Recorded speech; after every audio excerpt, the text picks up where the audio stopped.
Well, hello. I'm George Clooney. This is me acting. My bobblehead acting. And then this one. And this is... Hello, I'm young George Clooney. This is me acting. I'm looking off into nowhere. Kind of like the way this movie went. Nowhere. Yes, ladies and gentlemen, Tomorrowland. We saw it tonight, land. I say, like, if you're going to watch this movie, you go, you know what, I'll watch it tomorrow. And then when it's tomorrow, you go, no, I'll watch it tomorrow. And just keep doing that until... Because tomorrow will never come. You're so mean to movies. Hey, real quick, look. This is weird, kind of. I mean, it uses a little bit of imagination. But see this logo? I just noticed this. Look. This fire sprinkler kind of looks like it a little bit. Touch it. No one cares about it, but if I touch it, maybe I'll go blast into a field with two George Clooney's. That sounds really weird. Yeah, so everybody's dream. You're so mean to movies, man. You hated it. I actually loved it, to be honest. Are you serious? I did. I really liked it a lot. You want to say love? Yeah, I did, man. I was enjoying the crap out of this movie. Yeah, I'm surprised. It felt short to me. It felt really short to me. You're totally joking. No, I'm really serious. That movie seemed to last forever. Wait, I can't see us because of the poster. I know. Maybe this way. Yeah. Okay, so tell me what you loved about it. Man. Wait, first of all, your name's Bo, isn't it? Well, I love everything. You know how I could tell that? But I'm from the future. That's how I know your name. Actually, wait, it's the other way around. You're supposed to say, say my name. You're Tony. How do you know that? Are you from the future? Like twice in the movie. Twice in the movie. Everyone, you know someone's name because you must be from the future. Yeah. All right. There was some goofy stuff, but I just like it's chock full of effects. They were just cool to look at.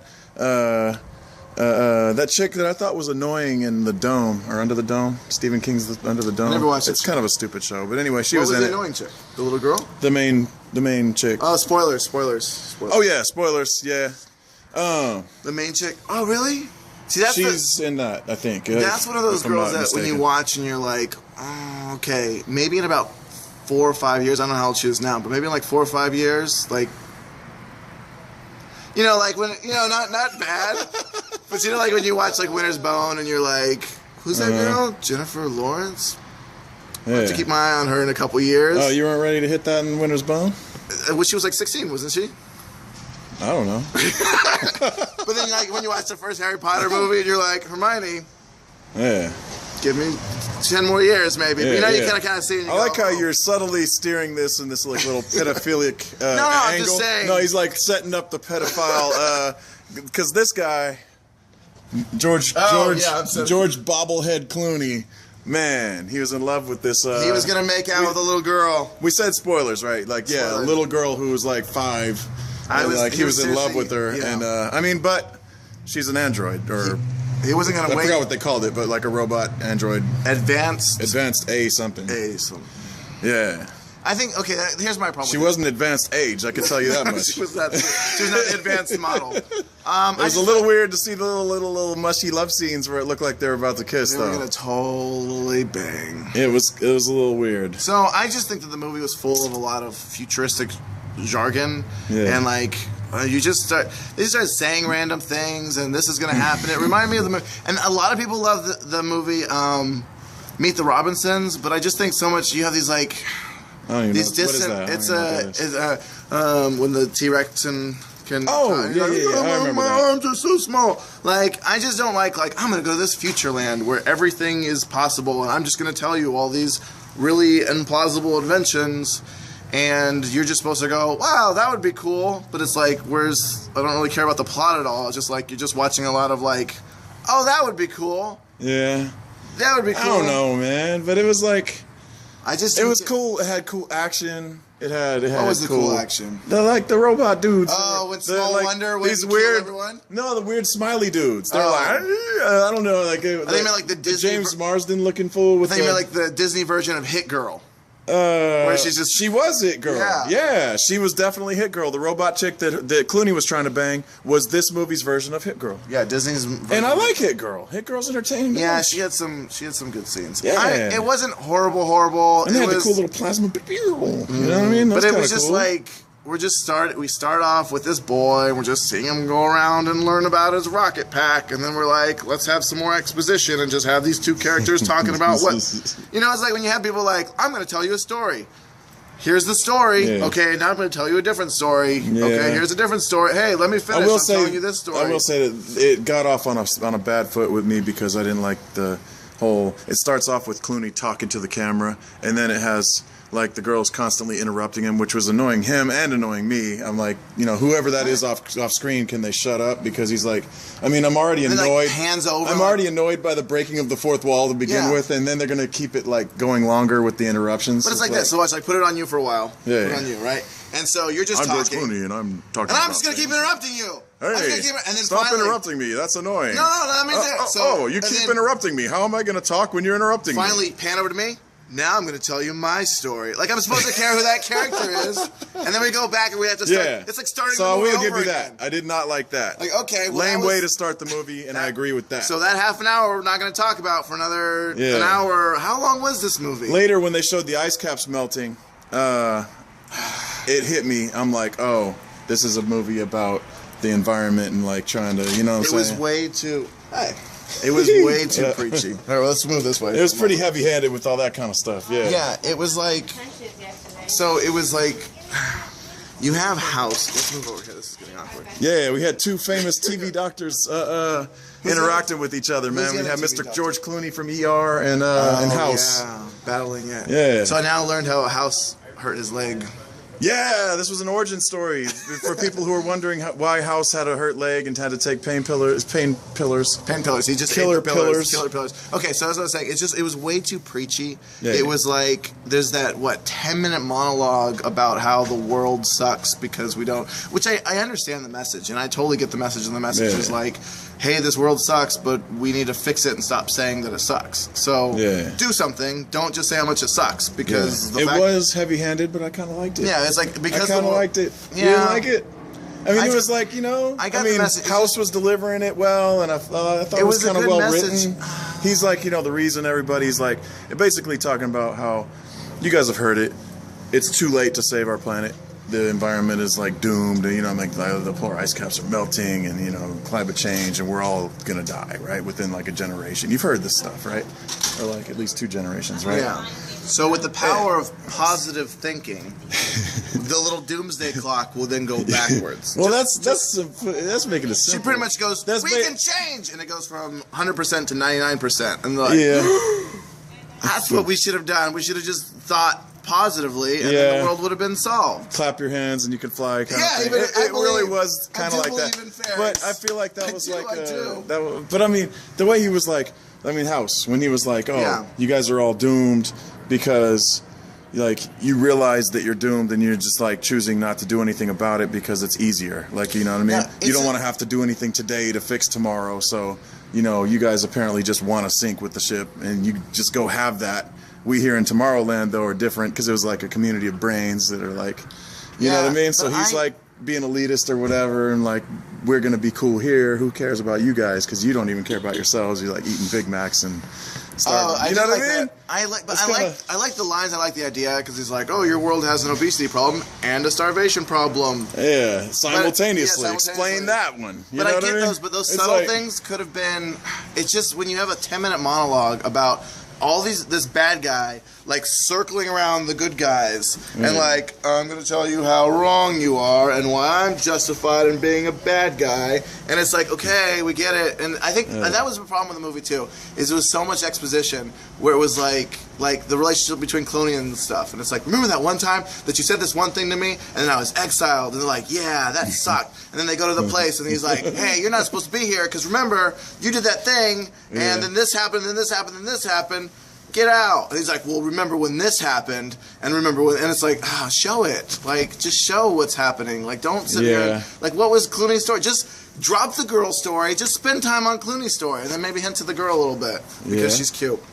In a couple years. He's making good points. Good points. I thought it meant well, and it had a good story. It got preachy, and a lot of just let's just show you these inventions. And just talk about this story that it seems like a sequel to another film that they never really showed the other film. You know what I mean? Yeah. Like, I wish I would have seen the boy's story, and then this is a sequel where the next girl is there. Yeah. You know, it has the boy from Looper, by the way, the little kid who like, and then like everything, the rocks start rising up, and he's like going Super Saiyan. Remember that? And Emily Blunt with her fine self out there in the field, and Bruce Willis is trying to shoot her with the blunderbuss, and she's not too young, right? We can say Emily Blunt. Emily Blunt. Woo! Okay. So here's the if thing. I can be blunt. There's a little boy in there. I was like, that's totally the boy from Looper. Yeah. And then Bo's like, I don't know. And I go, that is. And then it shows another boy, and Bo's like, that's the boy from Looper. And so I was like, yeah, because the other kid did look like him. I'm like, maybe, but then they actually showed the Looper kid. We're like, whoa, now that's the kid from Looper. Turns out Bo was right. I don't know why they had those kids look so alike. Yeah, and I just... That was a little weird. For a while, I was like spending more time on trying to like look at... I don't want to say that. I want to say I spent more time... You were really looking at those young boys. I don't want to say that. That's not what I meant. Let's go back they to look the so underage similar. girl. Clooney couldn't decide which one he wanted to hit on. They look so similar, but then one of them was young him, so that doesn't really make sense. By the way, you think George Clooney's character in that movie, I'm not going to say George Clooney himself because that's rude, but you think he's going to go see this movie? Based on the poster? I don't think George Clooney's character is going to see it because he's kind of busy right now setting up for a sequel. I think it's got really bad reviews too elsewhere, so I feel pretty. Don't read confident. reviews first. You got to go see it yourself. No, when I look it up on Rotten Tomatoes, I think it was like 48%, and so no, I don't. Well, I guess I'm in the other 48%. You're in the 52%. I don't know. I liked it, man. I recommend it. Go see it. I fell asleep. See Mad Max like 3 or 4 times. Oh, Mad Max. See that 3 or 4 times first. We never even did a selfie. I was not on the Mad Max. What, are they there was do none. it? There was none. Should we just do one real quick after this? Not the same thing because this is how long already? I don't remember most of Mad Max because I was in like... Mad Max is amazing. I was like in a sugar coma, like through it. Yeah. You know, like when you're just like... The only reason I'm going to say not to go see Tomorrowland is because Mad Max is still in theaters and probably will be in theaters after Tomorrowland's gone. Go see Mad Max because I'm sure times. everybody's seeing it again and again. Give that movie money so that people realize, like, whoa, this is really cool, and then they keep making those. Yeah. Not Mad Max itself. I'm fine with them making those a bunch, but I'm not saying like they could just keep making Mad Max movies like Bond movies forever. I'm just saying like that type of story. I think that's his plan, though. Just to keep doing Mad Max movies. So. Because that's what he said as far as continuity. A lot of people are like, oh, is this a sequel or a reboot? What's going on? And he's like, we're basically, it's like the same world, same character, like a James Bond movie where they change the actor, and it's not like James Bond references things from the previous films. He just kind of is James Bond and does what James Bond does. Now they are, right? They just I'd call that a reboot with the buff guy who jumps around and does parkour and stuff. Like, he's totally a different James Bond than the previous, and now the movies are kind of like having continuity somewhat. Yeah. But now we're like talking about Mad Max. I know, because Tomorrowland has nothing else to talk about. Yeah. Hey, but what's something I could say for Mad Max and for Tomorrowland? I'm a huge supporter of original stories and original content in film because there's so many adaptations and, and reboots and whatnot. True, this one was based off of a section of Disneyland, but it was original. Yeah, you know, and I want to support it for that reason, and also, you know, I really liked it. I honestly liked it. It was entertaining. I liked it a lot. You know, I had to tinkle in the middle, and I regretted that because I missed the whole Eiffel Tower splitting open, rocket taking off. Oh, that's stupid too. Was it really stupid? Well, I missed it. He told me about it when I came back, but I had to tinkle, man, real bad. Why would you? Drinking a large, you know, one of these guys. Yeah, here. but I mean, like, the Eiffel Tower busts open and a rocket comes out, and people are taking their pictures with their cell phones, and then, like, an EMP goes out and knocks out their cell phones, like, oh, now we can't prove that happened, and we never will report it in history. Like, you just had a big rocket come out. No one's even going to start talking about that now. So it's like a giant Men in Black like flash thing. Yeah, maybe that was what it was. But people were more fascinated with the fact that they found little pins in their lunch boxes than they did the Eiffel Tower. That was something that was bothering me. Okay, they got an army at the end. This is a big spoiler, I guess. But at the end, they got an army of these little kid robots that all look different. Why do you send children out to get don't understand scientists? I don't understand why they're children to begin with. I mean, there was never explained. Because you have a world full of pedophiles. I guess, yeah. But the recruiters are little girls. So then they give them each one of those little T-pins to go out and like secretly, like mysteriously leave it in someone's lunch pail or like stick it on their forehead while they're sleeping or whatever. It's like, what are you doing? Like, why don't you just go to them and tell them what's up? You know what I mean? Yeah, because that was the thing too. Whenever she gave him the pen. right? She goes over to her motorcycle. She sneaks it in. She takes a hair off the motorcycle, puts her DNA on it, which I don't know how she got the DNA of everyone else, right? Because you put the DNA, you hide in her motorcycle, and then you sneak away. And then the next day, she ends up in jail for something completely different. And like this more story happens, and she's walking around trying to chase this, and ends up going to Texas for this. And then she finds it. She's like, "Hey, why'd you take off before I could explain the pin to you?" It's like, why'd you just explain the pin to me whenever you gave me the pin? Yeah, it was really weird. Yeah, and then you go like, oh, well, maybe there's a reason why she couldn't explain it. But then she proceeds to just explain it. So Yeah, it's she just like, explains it. Why didn't she just explain it in the first place? She didn't fully explain it. She got sick of people asking her questions, and she went to sleep. And the physics were weird, right? When she touched the pin, like this chick would, you've seen this maybe in the previews, she touches the pin, and she's like in a field of corn, like in the poster we just showed, and then like she's like walking through, and like, oh my goodness, and then poof, oh, and she hits her head or falls down the stairs or whatever. And I was like, that's so weird because...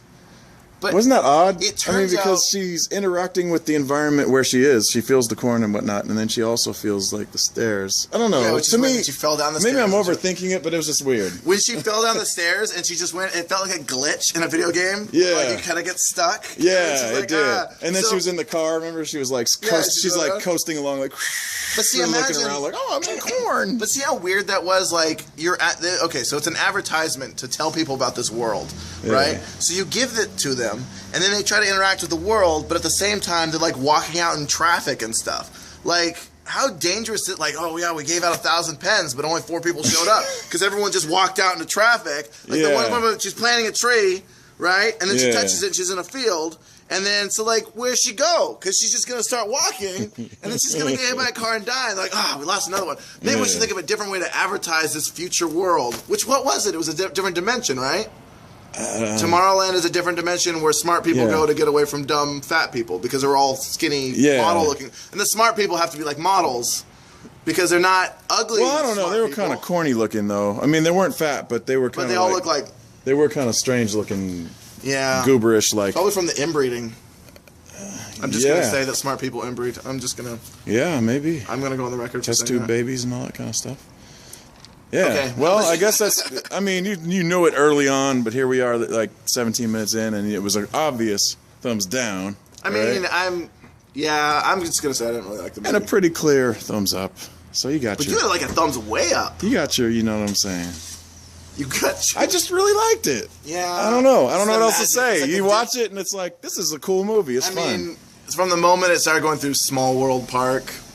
Well, Disney always, they love to masturbate. But it was cool that they were able to incorporate another ride that I'm glad that they're not going to make a movie for, right? They're like, let's put Small World in this movie so then we don't ever have to make an actual Small World movie itself. And then we had Star Wars characters. I bet you they had a team of high-paid writers trying for years to figure out how to make a Small World movie so people will go on that ride again. So wait, so apparently, now that I'm thinking about it, Walt Disney might have been one of those smart peoples that went to this Tomorrowland. Yeah. Because he incorporated the path to get Tomorrowland through his Small World Most park. likely. So really, I was actually, for a moment, if he had a mustache, I would have wondered if House was supposed to be Walt Disney.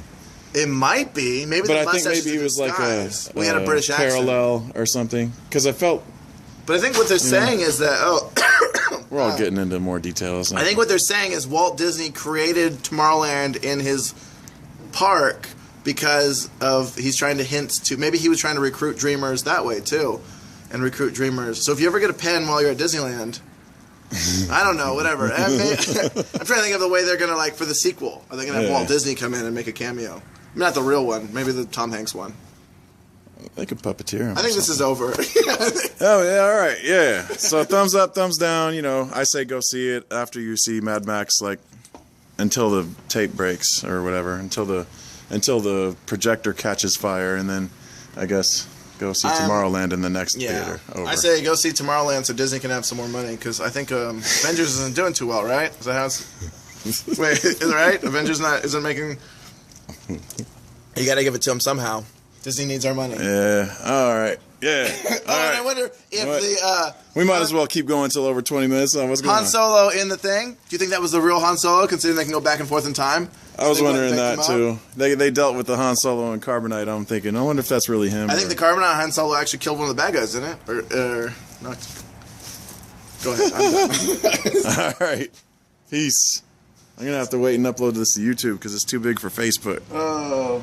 Yeah. So where's that button? All right, Will we keep talking?